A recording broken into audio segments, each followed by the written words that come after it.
যে ভাইয়া কোন বই পড়বো। দেখো আমি যখন ইন্টার ফার্স্ট ইয়ার বা ইন্টার সেকেন্ড ইয়ার অর্থাৎ আমি আমার এইচএসসি লাইফে বেশ ভালো স্টুডেন্ট ছিলাম। বলতে কি আমার পড়তে খুব মজা লাগতো, ইভেন ম্যাথ করতে খুব ভালো লাগতো। আমি এই ক্ষেত্রে দুইটা বই শেষ করছিলাম, একটা হলো কেতাব স্যার আর একটা হলো আমার অক্ষরপত্র প্রকাশনীর বই।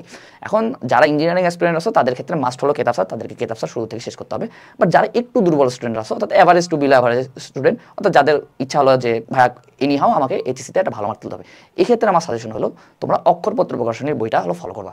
এখন অক্ষরপত্র প্রকাশনীর বইটা আমি নিজে ফলো করছিলাম, অ্যান্ড এই বইটাতে না আমাদের ম্যাথগুলো টাইপ ওয়াইজ ভাগ করে দেওয়া আছে, অ্যান্ড খুবই খুবই সুন্দরভাবে হলো টাইপ ওয়াইজ করে ভাগ যেমন করে দেওয়া আছে, পাশাপাশি সালগুলো হলো খুব ভালোভাবে লেখা দেওয়া আছে, অর্থাৎ কোনগুলা কতবার আসছে সব তুমি বুঝতে পারবা। সো এই ক্ষেত্রে তুমি অক্ষরপত্র প্রকাশনের বই ফলো করতে পারো।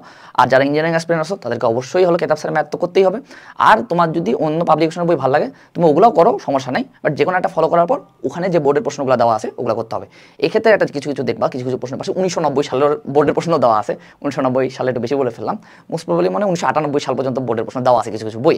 ওগুলো হলো তোমাদেরকে ভালোভাবে করতে হবে। মেইন কথা হলো যে মেইন বইয়ের মধ্যে যেগুলো পাশে বোর্ড দেওয়া আছে অর্থাৎ যেগুলো বিগত বছর বোর্ডে আসছে ওগুলো করলেই মোর দেন এনাফ, অন্য কিছু করা লাগবে না।